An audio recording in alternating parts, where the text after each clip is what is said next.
A group of government MPs are pushing for new laws to ensure Australia Day is celebrated on January 26, Liberal Senator Dean Smith told the Australian he was willing to draft a public member's bill to protect the date and was discussing the idea with local residents.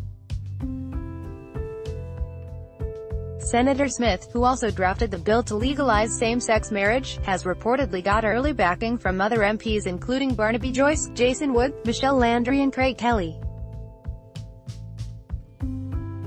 In an opinion piece, Mr. Smith points out that both Australia's flag and the commemoration of Anzac Day are already protected by law. The Howard government introduced laws in 1998 to ensure the flag could only be changed if it was agreed to by a majority of voters in each state and territory. The Keating government introduced Anzac Day laws in response to fears it would not be observed as much in future years. Mr. Smith said Australia Day was the oldest of the country's national symbols, having been used as a national day of celebration since before Federation. It is older than the flag and predates the landing at Gallipoli. Related, the real significance of Australia Day, a law to protect Australia Day will give Australians peace of mind that their national day will survive attempts from a very small and vocal minority that seeks to create division where there is unity, for political gain, Mr. Smith wrote. It would also ensure the date could only be changed if the Australian people were consulted directly and that January 26 must also be included as an option. Senator Smith said the potential law would mean Australia Day, together with Anzac Day and the national flag, would form the trinity of Australia's most cherished national symbols of nationhood. The debate around Australia Day is hotting up, with former Victorian Liberal Premier Jeff Kennett arguing in favour of changing the date. For many in the community, January 26 represents the day they were dispossessed and brutalised. I agree with them, he told The Australian. Mr. Kennett he had changed his mind about moving the date after working with Indigenous offenders in Victoria. For some time now I have been increasingly worried that we do not do enough in this country to recognise our First People, he said.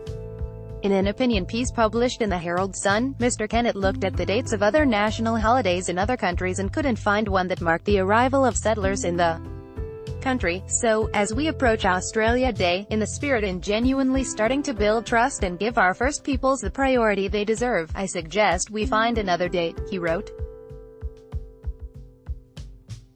Mr. Kennett said if Australians were that serious about celebrating on January 26, they would celebrate it on the day that it falls and not have a holiday if it fell on the weekend as it does this year. We celebrate Anzac Day on April 25 each year with no day off if it falls on a weekend. So Anzac Day has real meaning, he said. The comments come after Prime Minister Scott Morrison ordered councils to hold their citizenship ceremonies on Australia Day or be stripped of their rights to hold them. He has announced $6.7 million in funding for a replica of Captain Cook's famous ship the Endeavour to circumnavigate Australia over 14 months. In total he has promised to spend more than $12 million on projects to mark the 250th anniversary of the explorer's first voyage to Australia. Mr. Morrison said the replica ship's trip would be a reenactment of the voyage of Captain Cook along Australia's east coast, as part of a circumnavigation of Australia. However, while Captain Cook charted the east coast, he did not circumnavigate Australia.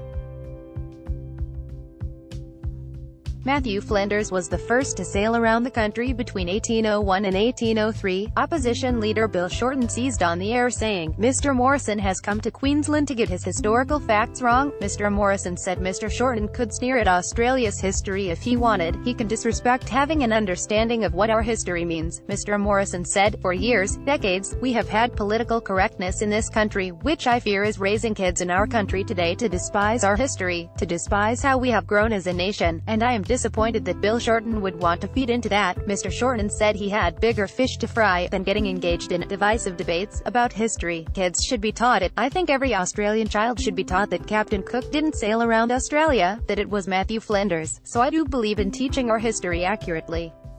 But to be honest, I have got some bigger fish to fry, he said. Continue the conversation at cherishchang2, karis.chang@news.com.au.